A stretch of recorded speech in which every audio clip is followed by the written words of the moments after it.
Hello बच्चों। मैं आज आपके लिए एक और कहानी लेके आई हूँ और वो भी अकबर बीरबल की इस नोकझोंक वाली बुक से ही है। मुझे लगा पहली वाली कहानी थोड़ी छोटी सी थी तो शायद आपको एक और वीडियो देखने का मन करे, एक और कहानी सुनने का मन करे, इसलिए मैं आज आपके लिए दो कहानियाँ रिकॉर्ड कर रही हूँ। तो ये दूसरी कहानी है इसी अकबर बीरबल की नोकझोंक बुक से और उसका नाम है पेड़ ने दी गवाही। पेड़ गवाही दे सकता है क्या? देखते हैं। तो कहानी ऐसी है। रोशन एक वृद्ध व्यक्ति था। जीवन के अंतिम पड़ाव पर उसकी इच्छा हुई कि वह तीर्थ यात्रा पर जाए। उसने अपने जीवन भर की कमाई में से अपने खर्चे के लिए कुछ अशर्फियाँ रखकर शेष 1,000 अपने एक युवा मित्र दीनानाथ को सौंप कर कहा, दीना भाई, मैं तो तीर्थ यात्रा पर जा रहा हूँ। अब 1 वर्ष बाद ही लौटूंगा। तब तक तुम मेरी यह 1,000 अशर्फियाँ बतौर अमानत रखो। यदि मैं न लौटा या रास्ते में ही मेरी मृत्यु हो जाए तो तुम इस धन को किसी नेक काम में खर्च कर देना।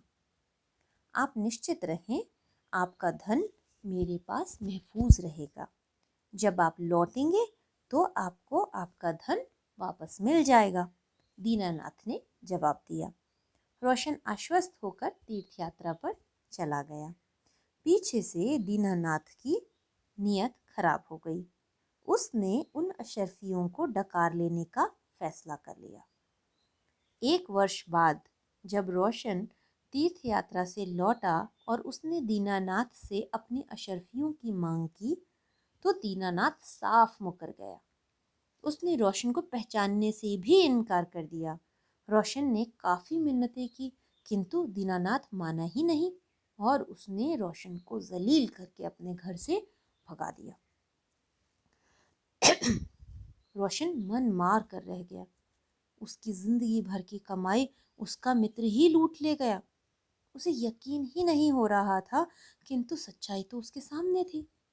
उसने भी तय किया कि वह दीनानाथ को सबक सिखाकर ही रहेगा।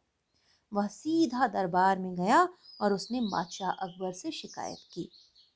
बादशाह अकबर ने दीनानाथ को दरबार में बुलवाया। उससे पूछताछ हुई तो वह साफ मुकर गया। रोशन इस मामले में न तो कोई गवाह पेश कर सका, न ही सबूत। बादशाह अकबर ने फैसले के लिए बीरबल को नियुक्त कर दिया। बीरबल ने दोनों से पुनः पूछताछ की पर दीनानाथ अपनी बात पर अटल रहा कि उसने अशर्फियाँ नहीं ली हैं। क्यों रोशन बाबा, जब तुमने अशर्फियाँ दी थीं तो वहाँ कोई गवाह था? बीरबल ने पूछा। हुजूर, कोई गवाह तो नहीं था, बस आम के पेड़ के नीचे मैंने दीनानाथ को अशर्फियाँ दी थी, रोशन ने जवाब दिया। तब तो आम का पेड़ गवाह हुआ ना। जाओ, आम के पेड़ से कहो कि दरबार में आकर गवाही दे। अगर न माने तो उससे मिन्नतें करना, तब भी न माने तो राजा द्वारा कटवा देने की धमकी देना। जाओ, बीरबल ने कहा। रोशन मायूस होकर चला गया। पेड़ भी भला कहीं गवाही दे सकता है? दीनानाथ दरबार में ही बैठा था और बीरबल भी वहां था। कुछ देर बाद बीरबल ने दीनानाथ से पूछा, रोशन अब तक उस वृक्ष तक पहुंच चुका होगा, बहुत देर हो चुकी है। नहीं हुजूर, अभी नहीं पहुंचा होगा। वह वृक्ष यहाँ से दूर है और वहां तक पहुंचने का रास्ता भी साफ नहीं है। वह बुजुर्ग है, उसे तो और देर लगेगी, दीनानाथ ने जवाब दिया। बीरबल कुछ न बोलकर रोशन का इंतजार करने लगा। काफी देर बाद रोशन दरबार में लौटा और बोला, हुजूर, मैंने पेड़ से बहुत कहा पर उस पर तो कोई असर ही नहीं हुआ। हुजूर, अब मेरा क्या होगा? तुम चिंता मत करो, पेड़ आया था और गवाही भी दे गया, वह भी तुम्हारे पक्ष में, बीरबल ने कहा।